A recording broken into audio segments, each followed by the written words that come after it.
Good morning. ভিডিওটা আমি সকাল সকালই শুরু করেছি, কিন্তু এই ভিডিওটা ছিল ডিসেম্বর মাসের ভিডিও। এটা ছিল আমাদের সেন্টার থেকে আমাদের পিকনিকে নিয়ে যাচ্ছিল। তো এইদিকে যথারীতি দুটো বাস অলরেডি রেডি ছিল। তো আমরা চলে এসেছি কিন্তু পিকনিকের জায়গাতে, যেখানে আমাদের পিকনিকটা হচ্ছে। এটা ছিল প্রাইমারি স্কুল এবং ভীষণ বড় মাঠ, তার এক সাইডে আমাদের পিকনিকের ব্যবস্থা করেছিলেন। তো এইদিকে আমাদের সকালের ব্রেকফাস্টে ছিল গরম গরম কচুরি, আর এইদিকে আলু ফুলকপির তরকারি। আর এইদিকে এই যে আমাদের থালাতে পড়ে গেছে গরম গরম কচুরি আর আলু ফুলকপির তরকারি। আর এটা রোদ ছিল যেন হাত দিয়ে রেখেছে, যেন খেতে কষ্ট হচ্ছিল। তো আমরা খাওয়া দাওয়া সেরে এইদিকে চলে আসলাম। এটা ছিল মাছের বেড়ি বা বিল টাইপের মতো। তো যাই হোক, এখানে আমরা এসে ছবি তুলছিলাম, মানে কিছুটা টাইম এখানে কাটিয়েছি। কিছু টাইম কাটানোর পর আমরা চলে আসলাম আবার সেই গন্তব্যে। তো এইদিকে কিন্তু দুপুরের খাবার রেডি হচ্ছিল, আর এইদিকে খেলার গিফটগুলো রেডি করছিল।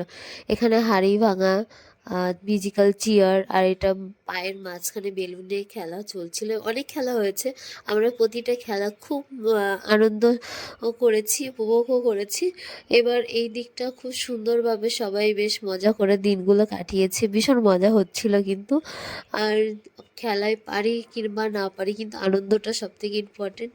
তো এই যে আমাদের খেলা কমপ্লিট হওয়ার পরে এই দিকে আবার খাওয়া দাওয়া শুরু হয়ে গেছে। তো এটা প্রথম ব্যাচ ছিল, তারপরে এই যে আমরা দ্বিতীয় ব্যাচে বসে গেছি।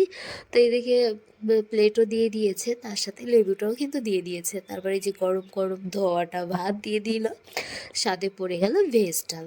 তো ভেজ ডাল সঙ্গে একটু লেবু আর বেগুনি, কম্বিনেশনটা কিন্তু খুব সুন্দর। তো বেশ সুন্দর হয়েছিল, প্রতিটা রান্নাই কিন্তু খুব দারুণ হয়েছে। এই যে বলতে বলতে বেগুনি চলেও এসেছে। তো এই যে গরম গরম ডাল ভাত খাওয়ার পরে এই যে স্যালাড দিয়ে গেছে, এরপরে পড়লো চিকেন। তো এইদিকে আমি মাংসটা খেয়ে নিচ্ছিলাম, মাংস দিয়ে ভাত, তারপরে চাটনি, তারপরে মিষ্টি, পাঁপড় সবই পড়ে গেছে। তো এই যে আমাদের খাওয়া দাওয়া কমপ্লিট হওয়ার পরে আমরা যখন বাড়ি ফিরবো, সেই লাস্ট মুহূর্তে সবাই তুমুল ডান্স করে নিলাম, ভীষণ মজা করেছি। সেই দিনটা খুব সত্যি সুন্দর, খুব ভালো কেটেছে। হয়তো আমার জীবনে একটা প্রথম এমন সুন্দর একটা দিন ভালো কাটলো। তারপরে এই যে সবাই নাচানাচি করছিল, সবাই ফ্লাশ জ্বালিয়ে নিয়েছিল ফোনের। তো এইদিকে আমরা আবার অনুষ্ঠান, যেহেতু আমার প্রোগ্রামটা শেষ, পিকনিক এখন শেষ, এখন হচ্ছে আমাদের বাড়ি যাওয়ার পালা। তো আমরা এখন বাসে উঠে পড়েছি, এই যে আমরা গন্তব্যের দিকে চলছি। আর এটা ছিল বাসের মধ্যেও অনেকে ডান্স করছে। তো ভিডিওটা এই পর্যন্তই।